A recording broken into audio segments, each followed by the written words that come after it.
اس لاچارگی کو دیکھتے ہوئے انہوں نے اسلام قبول کیا. اس کا نام کیا تھا؟ اس کا نام عداس تھا.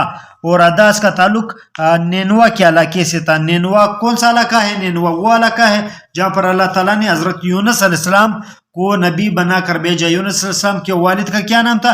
یونس علیہ السلام کے والد کا نام متی تھا.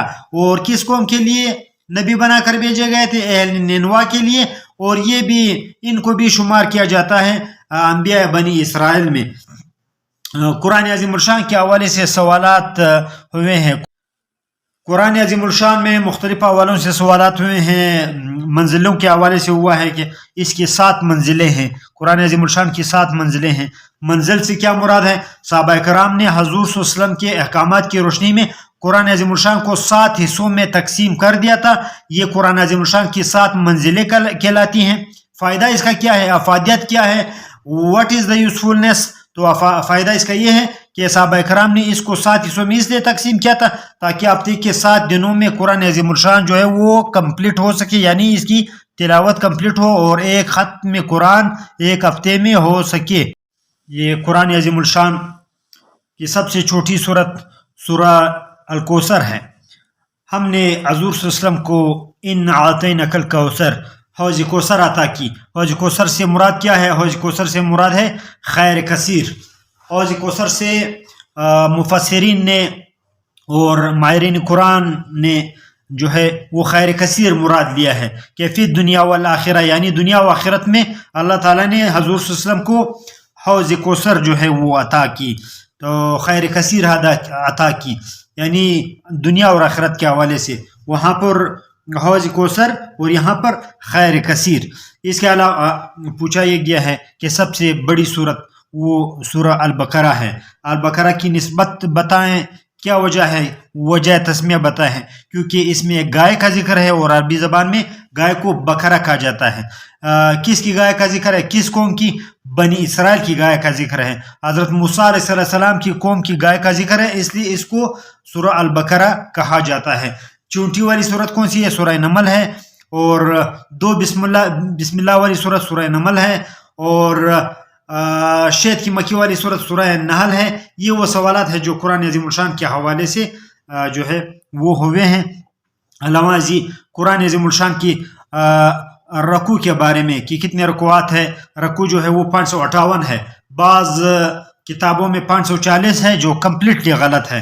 قرآن عظیم الشان کی رکوع کی تعداد وہ 558 رکوع ہے. سورہ یاسین کے حوالے سے سوال کیا گیا تھا، کیا کہا جاتا ہے؟ قرآن عظیم الشان کا دل کہا جاتا ہے. عروس القرآن سے کیا مراد ہے؟ سورہ رحمان کو عروس القرآن یا قرآن عظیم الشان کی دلہن قرار دیا گیا ہے. علامہ ازی واقعہ فیل کے حوالے سے سوال ہوئے تھے. واقعہ فیل آپ کیا جانتے ہیں؟ واقعہ فیل یعنی فیل کا واقعہ، دا ٹریجڈی آف ایلیفینٹ، یعنی 571 ایڈی کو 571. یہ حضور وسلم کی پیدائش کا سال بھی ہے. حضور وسلم واقعہ فیل سے ٹھیک 55 روز بعد پیدا ہوئے. یہ بھی آپ نوٹ کریں. حضور وسلم واقعہ فیل سے ٹھیک 55 دن بعد جو ہے وہ مکہ میں پیدا ہوئے. واقعہ فیل میں قریش کا سردار کون تھا؟ حضور صلی اللہ علیہ وسلم کے دادا عبد المطلب قریش کے سردار تھے. واقعہ فیل کا سرغنہ کون تھا؟ ہیڈ کون تھا؟ ہیڈ کس نے کیا اس واقعے کو، اس ٹریجڈی کو، حملے کو؟ تو اس کا نام ابرہا ہے اور والد کا نام اشرم ہے. ابرہا اشرم نے اس کو لیڈ کیا اور یہ جو ہے وہ یمن کا گورنر تھا شاہ حبشہ کی طرف سے. شاہ حبشہ کی طرف سے یمن کا گورنر. اور یہ واقعہ ہوا کیوں؟ اس کی وجوہات بتائے، اس کا پس منظر بتائے. کیونکہ ابرہا نے یمن میں ایک کعبہ قائم کیا تاکہ قریش کے کعبے کو جو ہے وہ زیر دکھایا جائے، قریش کے کعبے کو ختم کر دیا جائے، اس کی عظمت کو ختم کر دیا جائے. تو قریش نے ایک قریشی تاجر نے اس کی بے حرمتی کی، یعنی اس میں کہ کعبے میں غلاظت کی، اس کی بے حرمتی کی. جب ابرہا کو پتہ چلا تو انہوں نے قریش کو سبق سکھانے کے لیے، قریش کے کعبے کو ڈھانے کے لیے مکہ پر حملہ کیا. لیکن اللہ تعالیٰ نے ان پر ابابل بھیجی. ابابل کے حوالے سے سوال پوچھا جا سکتا ہے. ابابل کو کیا کہا جاتا ہے؟ ابابل کو انگریزی زبان میں مارٹن کہا جاتا ہے. MARTINS Martins. What do you know about Martins? یہ وہ چھوٹے چھوٹے پرندے ہیں جو سینٹرل ایشیا میں پائے جاتے ہیں. اللہ تعالیٰ نے ابابل بھیجی اور یہ چھوٹی چھوٹے جو پرندے تھے ان کے 2 پنجوں میں کنکریاں تھیں اور ایک چونچ میں تھی. کتنی کنکریاں ابابل کے پاس تھی؟ 3 کنکریاں تھی. یہ آپ نے بتانا ہے. اور یہ کنکریاں کیا تھی؟ جدید ٹیکنالوجی کے حوالے سے اس کو ہم کیا کہہ سکتے ہیں؟ یہ بھی سوال پوچھا گیا. جدید ٹیکنالوجی کے حوالے سے ہم بتا سکتے ہیں کہ یہ U92 یعنی یورینیم 92 کی کریکٹرسٹک اس میں تھی. وجہ کیا تھی کہ اس میں الٹرا وائلٹ ریڈیشنز تھی. جو بھی کنکری کسی کو لگ جاتی تو وہ شخص جو ہے وہ بالکل بوسا وہ ریزہ ریزہ ہو جاتا اور بدن تو اس کا سالم رہتا لیکن اس کی روح جو ہے وہ نکل جاتی اور وہ اس کا جو تمام بدن ہوتا تھا کسی بھی فوجی کا وہ جو ہے وہ گل سڑ جاتا تھا. یعنی یورینیم 92 کی خواص جدید ٹیکنالوجی کے روح سے اس میں پائی جاتی تھی. یہ واقعہ فیل ہے اور ان کے ساتھ ایک بہت بڑا ہاتھی تھا جس کو عربی زبان میں فیل کہا جاتا ہے، اس لیے اس کا نام واقعہ فیل پڑ گیا. اور اس فیل کو کیا نام دیا گیا تھا؟ ابراہم نے اس فیل کا نام کیا رکھا تھا؟ محمود رکھا تھا. یہ محمود یعنی تعریف کیا گیا، بہت تعریف یافتہ اور انٹروڈیوس جو ہاتھی تھا پورے حبشہ میں، وہ ہاتھی اپنے ساتھ لایا تھا. غزوات کے حوالے سے مختلف سوال ہوئے ہیں. غزوات کی طرف بڑھتے ہیں. غزوات کی تاریخ پوچھی گئی ہے، تعداد پوچھی گئی ہے. تو غزوات کے حوالے سے آپ کو بتاتا چلوں کل غزوات کی تعداد کتنی ہے. کل غزوات کی تعداد جو ہے وہ آپ کے جو ہے وہ 27. کل غزوات کی تعداد 27 جبکہ سریات کی تعداد جو ہے وہ 57 ہے. سریات کی تعداد وہ 57 جبکہ غزوات کی تعداد 27 ہیں. غزوات کے حوالے سے غزوہ وہ جنگ ہے جس میں حضور صلی اللہ علیہ وسلم نے بنفس نفیس شرکت کی، بنفس نفیس حصہ لیا. سب سے جو حضور صلی اللہ علیہ وسلم سے پوچھا سب سے جو اشد غزوہ ہے جس میں مسلمانوں کو نہایت تھریٹس اور مسلمانوں کو نہایت جانی و مالی نقصان ہوا، وہ آپ کا غزوہ احد ہے. اس حوالے سے بھی پوچھا گیا تھا. غزوہ احد کو احد کیوں کہا جاتا ہے؟ کیونکہ یہ ایک پہاڑ کے دامن میں لڑی گئی اور اس پہاڑ کا نام احد ہے، اس لیے اس کو احد کہا جاتا ہے. اس پہاڑ کو کیوں احد کہا جاتا ہے؟ کیونکہ وہ واحد کڑا ہے. اس لیے عربی میں حالانکہ سنگل کے لیے احد کا لفظ استعمال کیا جاتا ہے تو پیش اگر آ جائے بھی تو اس میں کوئی جو ہے وہ حرج نہیں ہے. اس لیے یعنی وہ غزوہ جس میں یہ غزوہ احد کے دامن میں چونکہ یہ غزوہ لڑا گیا اس لیے اس کو وہ غزوہ کہا جاتا ہے جو احد پہاڑ یعنی اکیلے کھڑے پہاڑ کے دامن میں جو ہے وہ ہوا. غزوات کی تاریخ میں حضور صلی اللہ علیہ وسلم کے حوالے سے کہ سب سے مشہور تلوار کون سی تھی غزوات میں؟ وہ حضور صلی اللہ علیہ وسلم کی تلوار ذوالفقار تھی. ذوالفقار کے حوالے سے سوال ہوا تھا یہ تلوار پھر حضور صلی اللہ علیہ وسلم نے کس کو عنایت کی؟ حضور صلی اللہ علیہ وسلم نے اپنے چچا زاد بھائی اور شیر خدا حضرت علی کرم اللہ وجہہ کو جو ہے وہ عطا فرمائی. علامہ ازی غزوات کے حوالے سے یہ سوال ہوا تھا کہ غزوہ خندق کا دوسرا نام کیا ہے؟ غزوہ خندق کا دوسرا نام غزوہ احزاب ہے. یہ وہ نہایت آسان سوالات ہیں جو اکثر میں نے پہلے ویڈیوز جو ہے جو کلاس کی ویڈیوز ہیں اس میں بھی آپ کو بتائی ہیں.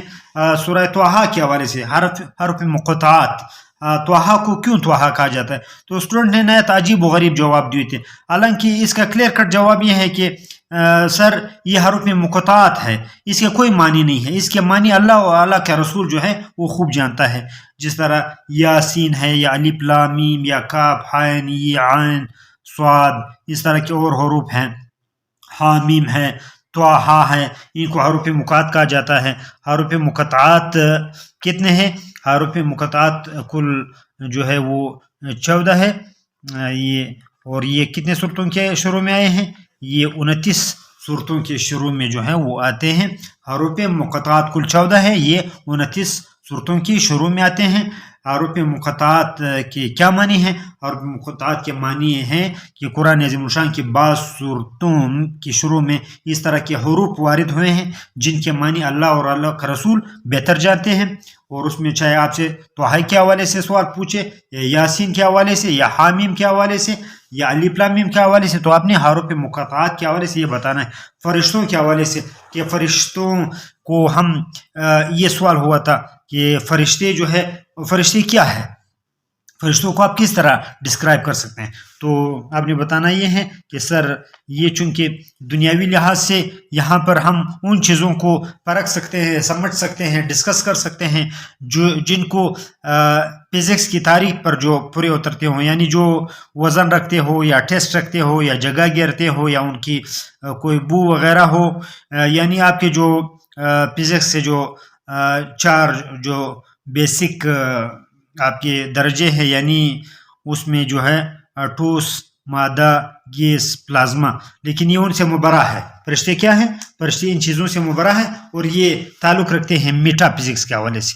Meta physics, metaphysics, what do you know about metaphysics? یہ بھی سوال پوچھا گیا تھا۔ میٹا فزکس کو اردو زبان میں ما بعد الطبیعات، ما بعد الطبیعات، یعنی طبیعت یا فزکس سے جو اوپر والی چیزیں ہیں، جن کو طبیعت یا فزکس جو ہے وہ ڈسکرائب نہیں کر سکتی، ان کو نہیں پرکھ سکتی، ان کی جانچ پہچان نہیں کر سکتی، ان کو میٹا فزکس کہا جاتا ہے۔ مثلا نور ہے، نور کو، اور نار ہے، یعنی مخلوقات جو ہے وہ 3 قسم کی ہیں، ایک نوری ہے، ایک ناری ہے، ایک خاکی ہے۔ خاکی جتنی بھی مخلوقات ہے اس کو فزکس پرکھ سکتی ہے، جس طرح انسان، حیوان، شجر، حجر وغیرہ جو ہے، اور اس کے علاوہ جو ناری مخلوق ہے جس طرح شیاطین ہیں، یا نوری مخلوق ہیں جس طرح کے فرشتے ہیں، ان کی تعریف کرنے کے لیے آپ کو میٹا فزکس سے رجوع کرنا پڑے گا۔ فرشتوں کے حوالے سے کچھ سوالات ہوئے ہیں، ان کے ڈیوٹیز کے حوالے سے آپ کو مختصراً بتاتا چلوں کہ فرشتوں کے حوالے سے سب سے جو بڑا کام ہے پیغمبروں تک پیغام پہنچانا، حضرت جبرائیل امین کی ڈیوٹی ہے، بارش برسانا اور روزی تقسیم کرنا تمام انسانوں میں، حضرت میکائیل علیہ السلام کی ڈیوٹی ہے، حضرت اسرافیل علیہ السلام قیامت کے دن سور پھونکنا، یہ ڈیوٹی دی گئی ہے، جبکہ حضرت اسرائیل صلی اللہ علیہ وسلم کو تمام زیرو حاشیہ کی جو روح ہیں اس کو قبض کرنے کی ذمہ داری دی گئی ہے۔ اس کے علاوہ جو ہے کرام کاتبین ہے، جو ہر شخص کے ساتھ کندھوں پر 2 فرشتے جو ہیں، اور یہ 4 فرشتے ہیں۔ کرام کاتبین کے حوالے سے سوال ہوتا ہے یہ 2 ہے یا 4 ہے؟ نہیں، یہ 4 ہے، کیونکہ 2 کی ڈیوٹی جو ہے وہ ٹائمنگ کے حوالے سے دن اور رات کی ڈیوٹی ہے، یعنی عصر کے وقت یہ جو ہے عصر کے وقت ان کی ڈیوٹی جو ہے وہ تبدیل ہوتی ہے، اس لیے عصر کی نماز کو صلاۃ وسطیٰ بھی کہا جاتا ہے۔ صلاۃ وسطیٰ کے حوالے سے کمیشن میں سوال ہوا تھا، اس مرتبہ نہیں ہوا تھا، یہ پہلے ایک انٹرویو میں ہوتا صلاۃ وسطیٰ سے کیا ہوں۔ صلاۃ وسطیٰ اللہ تعالیٰ نے قرآن عظیم الشان میں عصر کی نماز کو صلاۃ وسطیٰ کہا ہے کہ مسلمانوں کو نماز کا خیال رکھنا چاہیے، خصوصی صلاۃ وسطیٰ کا، کیونکہ علماء فرماتے ہیں کہ اس وقت فرشتے چینج ہوتے ہیں۔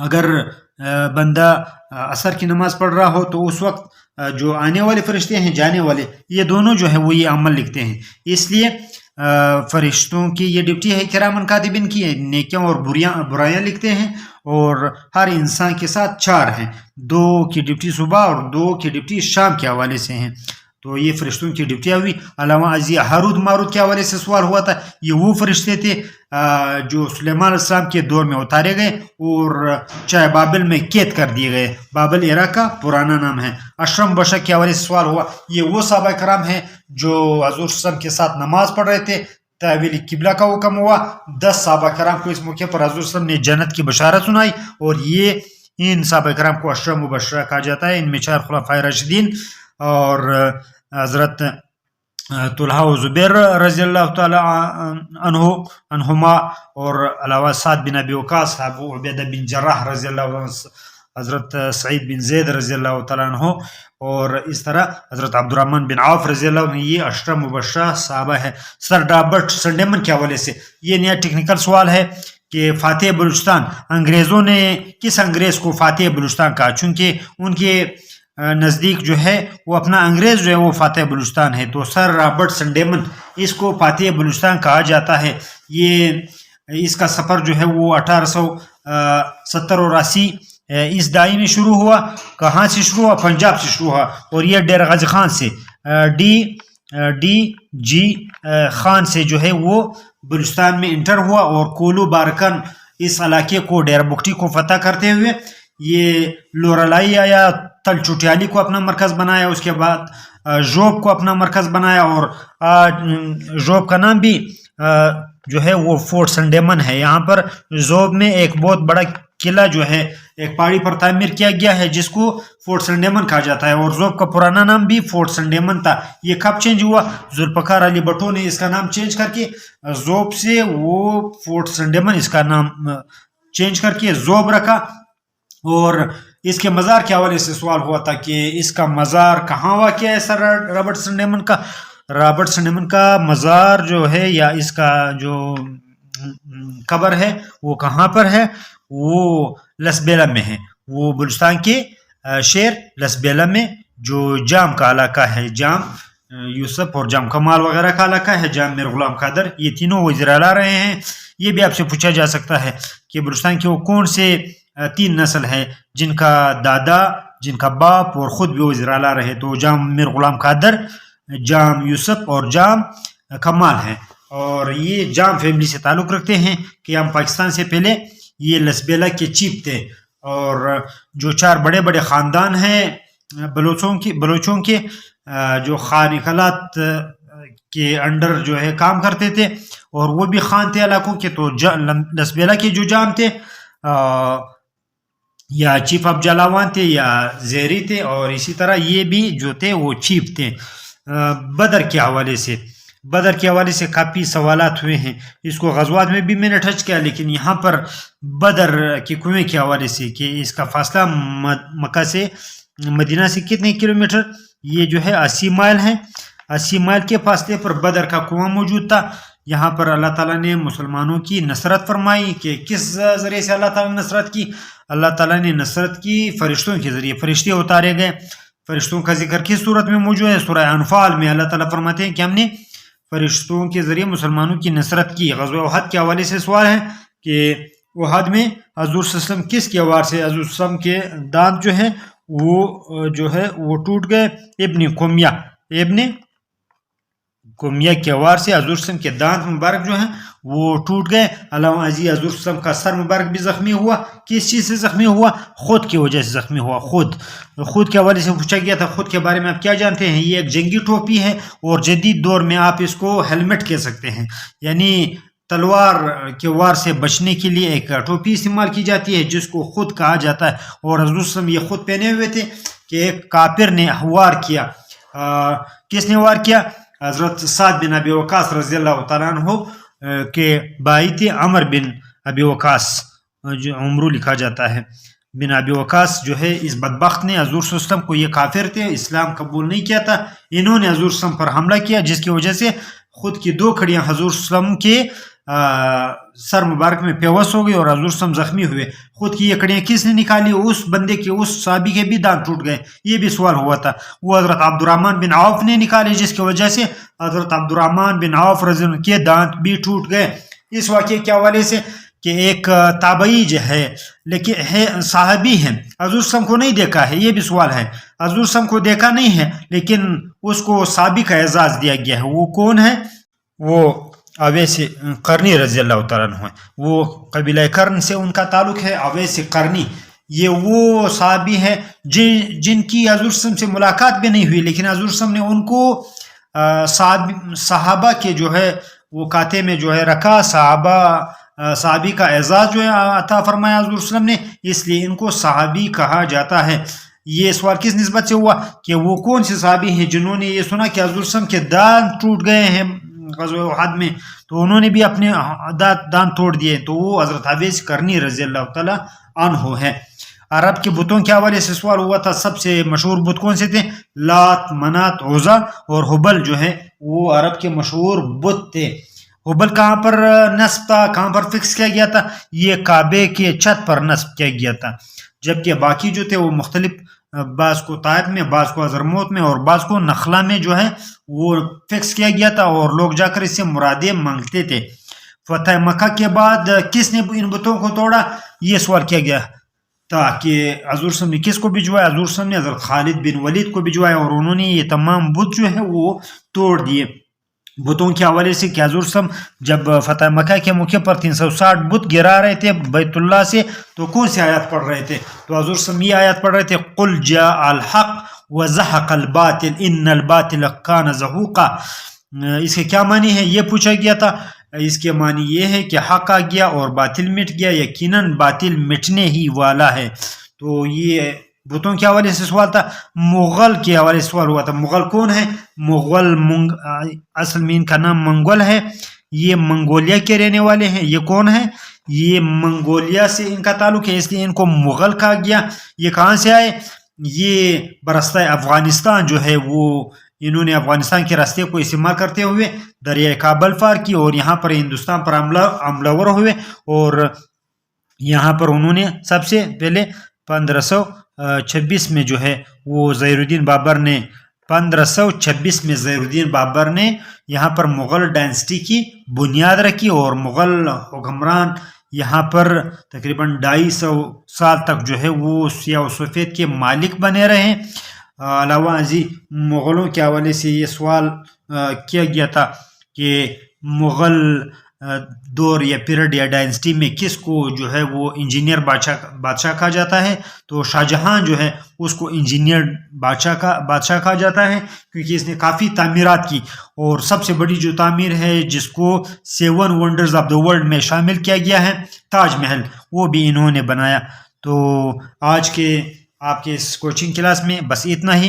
آپ کو بتاتا چلوں کہ یہ وہ سوالات تھے جو طلباء اور طالبات کے اصرار پر، ان کے فیڈ بیک پر میں تو نہیں چاہ رہا تھا، میں چاہتا ہوں کہ آپ کو ان سوالات سے آگاہ کروں جو مشکل ہے اور جو کرنٹ افیئر کے حوالے سے ہیں، لیکن طلباء کی اصرار تھا کہ سر آپ اسلامیات کو بھی ٹچ دے دیں، اور انہوں نے میسنجر اور واٹس ایپ کے ذریعے یہ سوالات بھی بھجوائے تھے، کچھ فیڈ بیک میرے دیگر ذرائع سے بھی یہ تھی۔